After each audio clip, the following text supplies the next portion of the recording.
మిగతా నాయకులారా, సోదరతాడు, ఈ అలయబలే కార్యక్రమం యొక్క ఉద్దేశం మీ అందరికీ కూడా తెలుసు.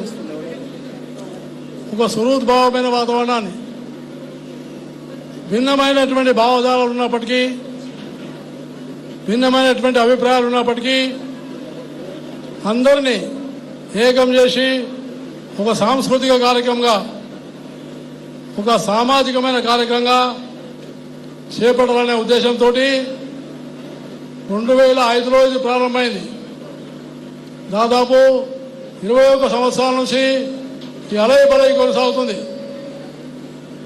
అన్ని పార్టీల నాయకులు, Bharatiya Janata party, Congress, communist, CPI, CPM, అలాగే తెలంగాణ ఉద్యమకారులు, దాంతోపాటు ఇంకా అనేక మంది మేధావులు, అలాంటి వాళ్ళందరూ కూడా ఈ వేదికలో పాల్గొనడం చాలా నాకు సంతోషంగా అనిపించింది.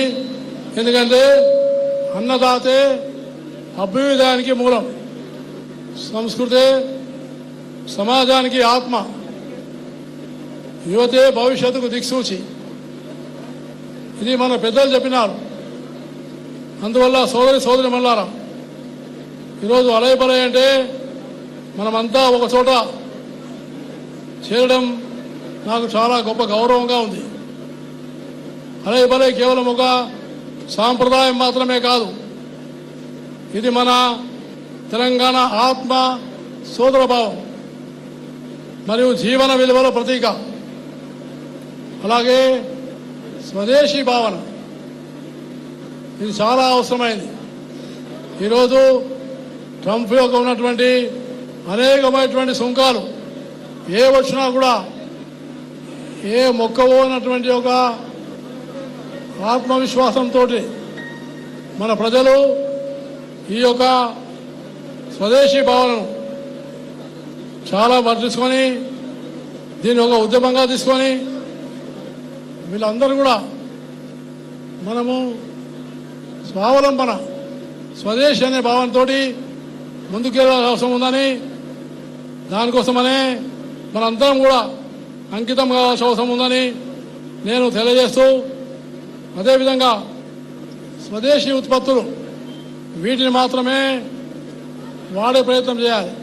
మన మట్టిలో పుట్టిన ప్రతిభ, మన చేతి వృత్తుల యొక్క గౌరవం, అలాగే వనరులను గౌరవించడం నేటి ప్రపంచీకరణలో మనకు మరచిపోతున్న ఒక విలువైనటువంటి స్వదేశీ ఆత్మ. మన రైతు పండించిన ధాన్యం, మన కుమ్మరి తయారు చేసిన వస్తువు, మన కమ్మరి తయారు చేసినటువంటి ఒక కుండ, మన కవులు రాసిన సాహిత్యం, వీటిని మనం వినియోగించుకున్నప్పుడే నిజమైనటువంటి ఒక స్వదేశీ భావనని నేను తప్పకుండా భావిస్తున్నాను. అలాగే మిత్రులారా, మనందరం కూడా స్థానిక ఉత్పత్తులను వాడడం, దాంతోపాటు ఆత్మనిర్భర్ భారత్, ప్రధానమంత్రి నరేంద్ర మోడీ గారు దేశంలో ఆత్మనిర్భర్ భారత్ కోసము తీవ్రమైనటువంటి కృషి చేస్తున్నారు.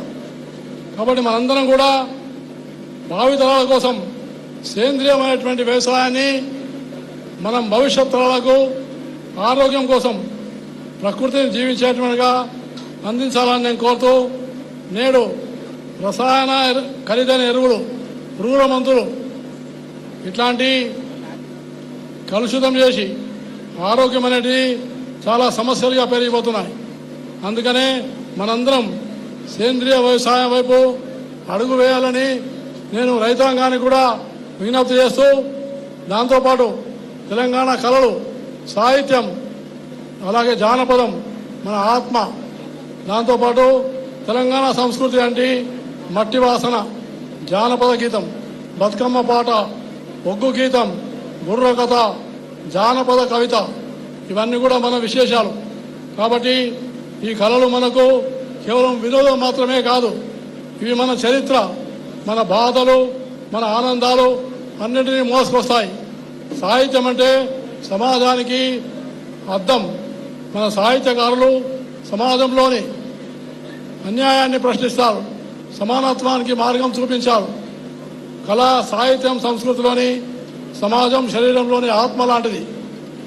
యువతలో మార్పు మన తెలంగాణకు ఆధారం.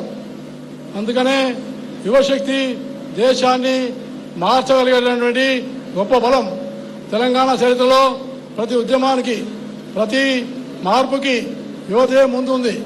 అందుకనే మనం యువతకు కేవలం ఉద్యోగాలే కాదు, ఉద్యోగంతో పాటు వాళ్లకు సమకూర్పు కోసం ముందుకు రావాలి, సమాజం మార్పు కోసం ముందుకు రావాలని నేను పిలిపిస్తూ, అదేవిధంగా 2 రాష్ట్రాలు, తెలంగాణ రాష్ట్రము, ఆంధ్రప్రదేశ్ రాష్ట్రం, ఈ 2 రాష్ట్రాలు కూడా ఇద్దరు ముఖ్యమంత్రులు కూడా సమన్వయంతో సమస్యలను పరిష్కారం చేసుకొని ముందుకెళ్ళాలి. కానీ అభివృద్ధిలో ఆటంకం రాకూడదు.